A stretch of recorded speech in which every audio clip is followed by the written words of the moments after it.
Recent గా release అయ్యే block buster hit గా నిలిచింది కార్తికేయ 2 చిత్రం. నిఖిల్ సిద్ధార్థ్, అనుపమ పరమేశ్వరన్ జంటగా నటించారు. అనుపమ్ ఖేర్, ఆదిత్య మీనన్, కెఎస్ శ్రీధర్, శ్రీనివాస్ రెడ్డి తదితరులు కీలక పాత్రల్ని పోషించారు.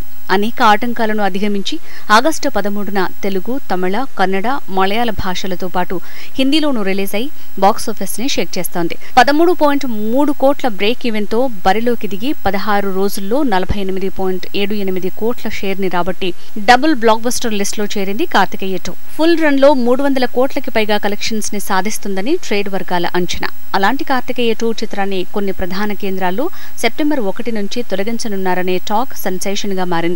హీరో నిఖిల్ సిద్ధార్థ్ ఇష్టపూర్వకంగానే ఈ మార్పు జరుగుతోందట. పవన్ కళ్యాణ్ కి hard core fan Nikhil Siddharth. తన అభిమాన హీరో పవన్ కళ్యాణ్ సినిమా కోసం నిఖిల్ ఈ త్యాగానికి సిద్ధమయ్యాడని తెలుస్తోంది. ఖుషి లాంటి ఆల్ టైమ్ బ్లాక్ బస్టర్ తర్వాత 5 ఫ్లాప్లను ఎదుర్కొన్నాడు పవన్. ఆ తర్వాత 2008లో రిలీజ్ అయిన జల్సాతో మరో బ్లాక్ బస్టర్ అందుకున్నాడు. సెప్టెంబర్ 2న పవన్ కళ్యాణ్ పుట్టినరోజు సందర్భంగా ఒకరోజు ముందు సెప్టెంబర్ 1న జల్సా సినిమాని 4K రెజల్యూషన్ తో రిలీజ్ చేస్తున్నారు. సుమారు 500 షోస్ వేసేలా పలు కేంద్రాల్లో రిలీజ్ అవుతోంది జల్సా.